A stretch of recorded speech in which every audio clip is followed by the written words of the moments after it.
Computer science, computer science.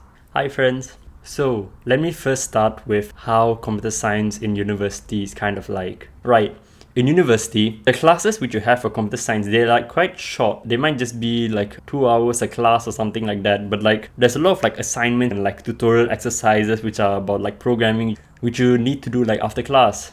And that is why like sometimes when I have like a lot of assignments about programming and stuff, I'll be like doing programming like late at night. Now let me give you an example. For year 1, and I think this was in semester 2, there was this class called like object-oriented programming, which is in Java. And essentially like they were teaching like the complete basics of Java. So like they taught about like for loops and like data structures and like about arrays and stuff, just the bare basics of programming. And like they taught about all of those basic stuff. But like after that, I then actually had an assignment, and like for my first assignment, I had to make like a tic-tac-toe game. And like that was using all of the basic stuff, but like I have to like somehow use all of those basic stuff into making that game. And that took a lot of time, and like there's a lot of hours which I actually spent in making that game because I was a beginner in programming. And that is why like sometimes I feel when you do like computer science in university, there's a lot of like late nights which you also like have to like put in sometimes to like finish your programming and stuff like that. I think for programmers, you must first understand how a human solves a problem. So like if you have like a problem and like you're trying to like make a game or something like that, you have to like first imagine on like how a human actually plays that game. And then you must translate that problem into a way that the computer can understand. So you must like dig deep inside that game and like see how the game actually starts and like try and convert all of those things which make the game into something which a computer can understand. And I think a computer is actually quite dumb because like it only knows like about integers and like strings and like data structures and stuff like that. And like everything you do, it must be understood by the computer by using all of those data structures and stuff. And like I think when you write an algorithm to do like a specific thing, a lot of time which you're going to spend is also about debugging that algorithm.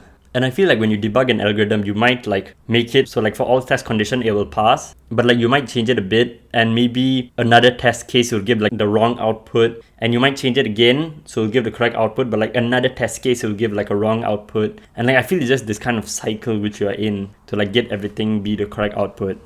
And I feel for computer science, especially for beginners, there's a lot of times which you don't know how to do like a specific kind of problem. And I just want to say that it's completely fine to actually go to Stack Overflow and like go to like other people's GitHub profiles and try and copy code from them. And it's fine to like copy code from other people, especially if you're a beginner. And like I also do that a lot because that will really help in your like your learning process. But like the main thing is that like after you've copied code from someone else, try and understand it yourself. So then only you'll be learning and stuff like that. And I also want to say that like computer science also has a lot of maths inside. We'll have like introduction to linear algebra, calculus and its application, and probability with its application. So yeah, there is also a lot of maths which you will face in university if you do computer science. And like when you do computer science, there's some good websites which can also like help you with your programming skills and stuff like that. I'll give you 2 websites. There's one called LeetCode, and like I think LeetCode is like the most famous website out there, to be honest. And LeetCode has a lot of like problems which you can solve, and it can really help in like your programming skills. And there are also some discussions for like each problem which you can see if you're having a tough time and stuff like that. And like LeetCode has a lot of questions which are also used by like other like job recruiters and stuff like that. So yeah, LeetCode can like really help in like your programming skills and like can really help you in like getting an internship. And like another website is HackerRank. I prefer HackerRank more than LeetCode because like I feel HackerRank is more like beginner friendly and I feel it's much easier to use.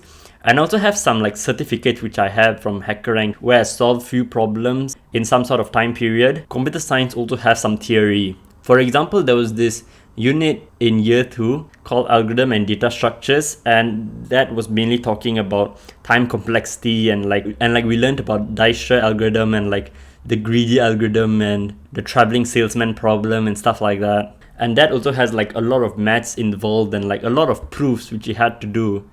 And I think programming is all about doing it. So it's about building side projects and building like anything you want. It's all about trying and like making something and doing something which you like. And like I think being good in programming is all about a lot of practice and also stealing other people's code. But like after you steal, you like understand it yourself. And like computer science is tough, especially when you first begin. And like building things, like building projects are also tough. And sometimes you might wonder why can't you do the simplest stuff. But if you're doing it and it's tough, then well done. Because that means you are learning. And like the more you practice like programming, the more simpler it will become. And I feel like programming is all about being consistent and like living the art of like problem solving essentially. And I feel a lot of times which like keeps me going, especially in university, programming late at night, is because the more complex a problem is, the more time it will take you to solve. And that will result in a higher dopamine spike when you solve the actual problem. And there's a lot of times where I stay up late just to solve a problem. And the only thing which like keeps me kind of motivated and like keeps me in the zone to actually like program is just the dopamine spike which I'll get after I solve a problem. And like I feel when you do solve the problem, there's not much of a better feeling. And I just like to end this video with, if you like the art of like problem solving and if you like the challenge of like just having a problem and you are just trying to solve it, I think you would like computer science. Because computer science is all about problem solving. And there's a lot of imagination which you also like have to imagine somewhat. And like it's also good to like write down everything which you're imagining instead of like just keeping everything inside your mind. Alright. That's it for this video and thank you for watching. Goodbye.